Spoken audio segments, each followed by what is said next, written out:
తెల్లవారే వెలుగు రేఖలా పచ్చ పచ్చ పచ్చి మట్టి బొమ్మలా అల్లి బిల్లి వెన్న పాల నురగలా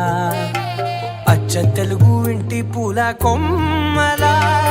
దేవదేవుడే పంపగా ఇలా దేవతే మా ఇంట అడుగే పెట్టెనంట బ్రహ్మ కళ్ళలో కాంతులే